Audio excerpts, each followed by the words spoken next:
Hoy vamos a hablar sobre los últimos datos y expectativas sobre la economía española y también sobre esa preocupante cantidad de casos de corrupción que están plagando la actividad del gobierno. Y para hablar de todo ello, nadie mejor que mi buen amigo Lorenzo Bernaldo de Quirós. ¿Cómo estás, Lorenzo? Muy bien, encantado de estar aquí una vez más con vosotros. Un gusto. Vamos a hablar primero sobre estas últimas expectativas para la economía española. El Banco de España ha hecho un informe alertando sobre una serie de debilidades y también, bueno, pues lo que tenemos es por parte del gobierno una enorme cantidad de datos dando una especie de visión muy optimista.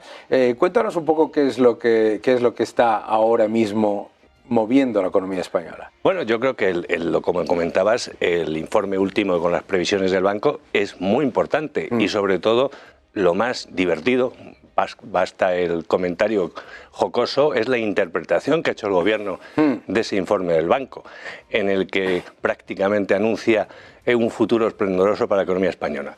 Yo creo que el informe del banco basta leérselo con un cierto detalle. Uno, una economía sostenida exclusivamente por el crecimiento del gasto público, con una inversión y un consumo privado, en el caso de inversión con una tendencia claramente declinante y en el consumo privado estancado, sí. Y luego un horizonte sin duda muy brillante, una economía que tiene un gap de PIB per cápita del 15% con los países de la Unión Europea, que resulta que su potencial de crecimiento es en torno por debajo del 2% y que en el año 26, cuando se acaba la proyección del banco, estamos en 1,7, es sencillamente un drama. Claro. Y a eso unes, en efecto, que lo apunta el banco claramente, los males crónicos clásicos. Una productividad bajísima, una situación de las finanzas públicas insostenible en la que no hay ninguna expectativa de un plan de consolidación fiscal, por lo tanto, lejos de ser un motivo de entusiasmo propagandístico para el gobierno, el informe del banco lo que te da es una señal muy inquietante a medio y largo plazo sobre el futuro de la economía española.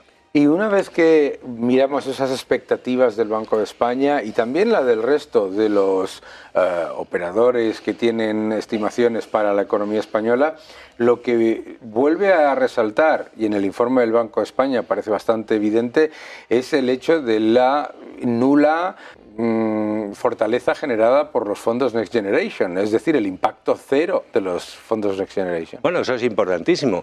Los fondos Next Generation, que era la gran oportunidad para hacer el cambio estructural de la economía española y además en un escenario de debilitamiento de la inversión, era un elemento capital para evitar que se produzca una evolución como la que tenemos ahora, obviamente no se están utilizando de manera eficiente. Lo que sabemos, además, es dramático.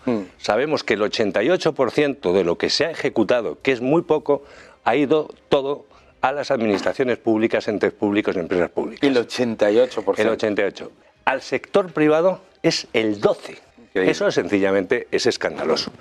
Y teniendo en cuenta que según lo que sabemos, y que lo contaba Fedea con un cierto detalle dentro de la absoluta opacidad del gobierno de los fondos, es que en el 21 se ejecutó el 27%, en el 22 el 24% y hasta septiembre del 23 no sabemos nada, era el 6% de ejecución de fondos. 6%. Es decir, ¿dónde está la pasta? Claro.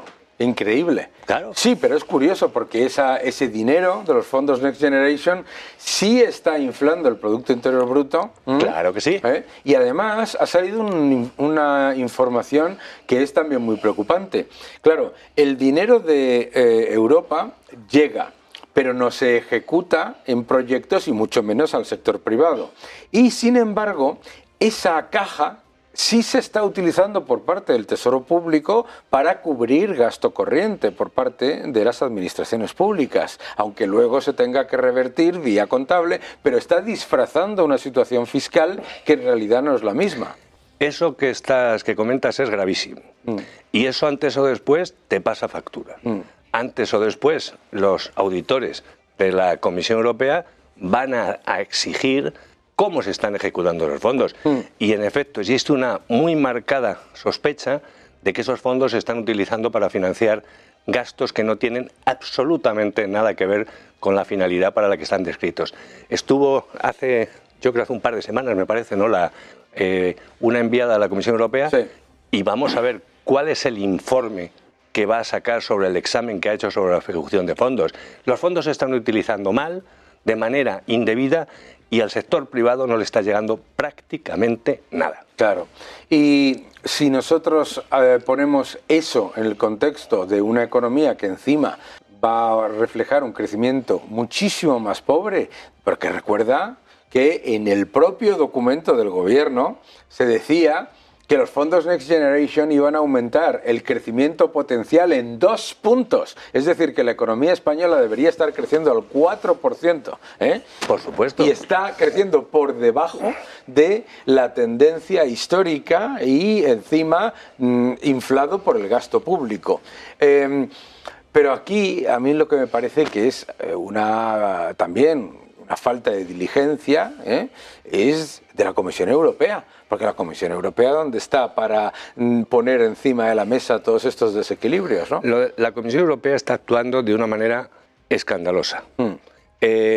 Independientemente de que las reglas fiscales se suspendiesen por razones obvias y naturales cuando se produce la pandemia, lo que es clarísimo es que ha tenido una laxitud incomprensible e inaceptable respecto al gobierno español. Desde el primer momento, no ya por la desviación de objetivos, sino por la propia interpretación de los diversos programas que ha mandado el gobierno español, en el que no hay reformas estructurales, en el que no hay un proceso de consolidación fiscal. Dicho eso en algún momento tiene que acabar. Vamos a ver cuáles son los resultados de las elecciones europeas en junio y qué nueva comisión tenemos.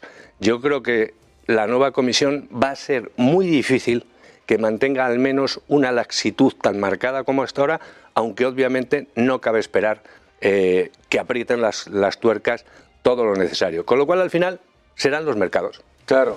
Lo curioso aquí en este entorno es que estamos hablando, por un lado, del fracaso de los fondos europeos. El fracaso de los fondos europeos es algo que debería hacer a cualquiera de los keynesianos, pues replantearse su forma de entender la economía, pero da igual, porque siempre acuden a pensar que hubiera sido peor o que habría que hacer más.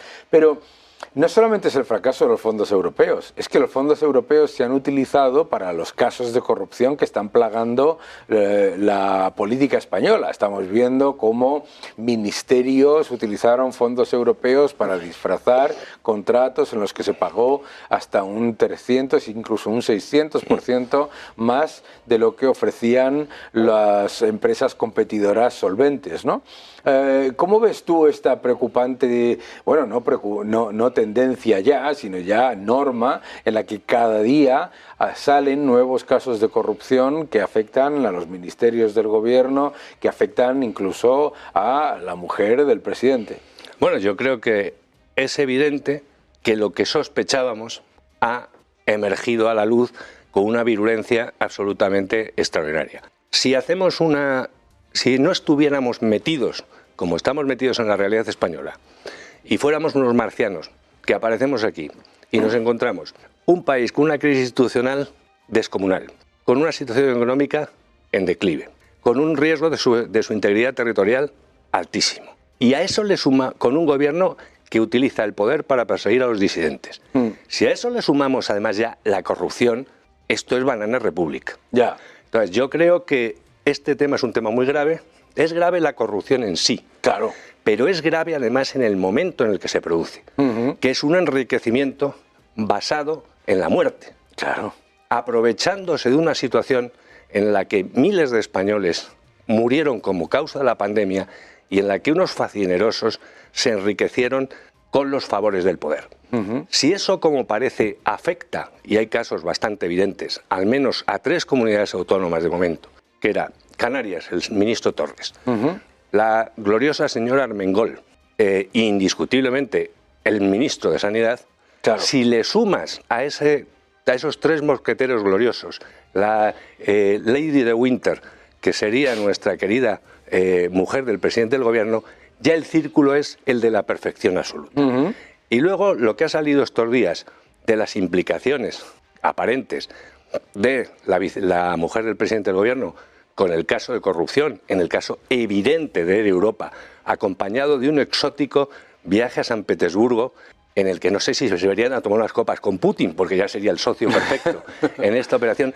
Es un escándalo de tal naturaleza. ¿Qué hace la mujer del presidente en San Petersburgo con la empresa a la que después se le va a rescatar con centenares de millones de euros del gobierno español, y del con el contribuyente artífice español? Y con el maniobrero, digamos, de la operación, el señor Aldama. Claro. O sea, es que es inédito. Es inédito. En cualquier país, si fuéramos un país normal, y nos hemos olvidado que somos un país normal, y una democracia liberal normal, y ya no somos una democracia liberal normal, el gobierno tenía que haber caído. Ya. Esto es inaceptable, pero siempre hay que tener confianza en una cosa fundamental, que es en el presidente del gobierno. Ya. Yo estoy absolutamente convencido que será ejemplar, y si se demuestra que su mujer está implicada, la echará a los pies de los caballos como corresponde. Decía el presidente del gobierno que, y le interpelaba al presidente del Partido Popular en la oposición, que si hubiese las sospechas que hay sobre las actividades de la presidenta de la Comunidad de Madrid, que en su partido, en el Partido Socialista, no se llegaría ni a concejal de un pueblo.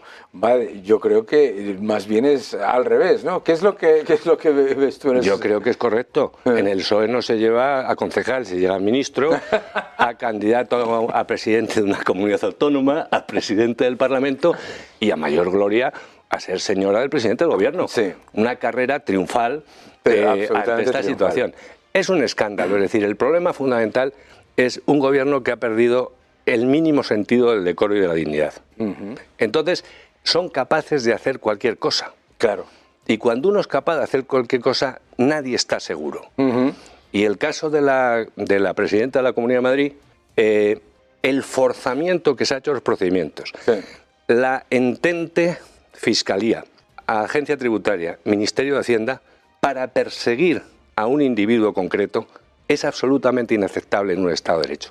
Él es la víctima, pero podemos ser cualquiera de nosotros. Claro. Cuando un gobierno está dispuesto a sobrepasar los límites, nadie está seguro. Claro, porque nosotros tenemos un acuerdo con todos, dentro de la legalidad y la legislación, con la agencia tributaria, en los que la agencia tributaria tiene todos nuestros datos y puede acceder a todos nuestros datos a cambio de algo sagrado, que es que lo que se dirime sobre esos datos se hace entre la agencia tributaria y el individuo sin que salga. Y de repente nos encontramos a una ministra de Hacienda que filtra una supuesta investigación horas antes de que lo publiquen los medios de comunicación por una filtración también ilegal y encima con algo que es absolutamente inaceptable, ¿no? No, y además, aparte de inaceptable, hemos llegado a la caricatura de que es la filtración de un idiota. Claro. Porque que el ministro de Hacienda filtre, no tiene que saber eso, que es un delito, claro, porque no puede conocer los datos concretos de un contribuyente. Eso es un delito conforme a la Ley General Tributaria. Pero que además, si lo conoce, diga que lo ha leído antes de que se publique, es que es idiota. Es que hay que ser absolutamente increíble. Estos ni siquiera hacen bien esas cosas. Claro. Es decir, debían hablar del viaje que ha hecho a San Petersburgo nuestra querida presidenta, debía haberse informado con los tipos del contraespionaje y la inteligencia rusa, ¿cómo se hacen estas cosas? Claro, esto no es serio, hombre. Hubiera sido más profesional. Hombre, claro. Muchísimas gracias, Lorenzo. Muchas gracias, como siempre, estás en tu casa. Gracias por tu análisis.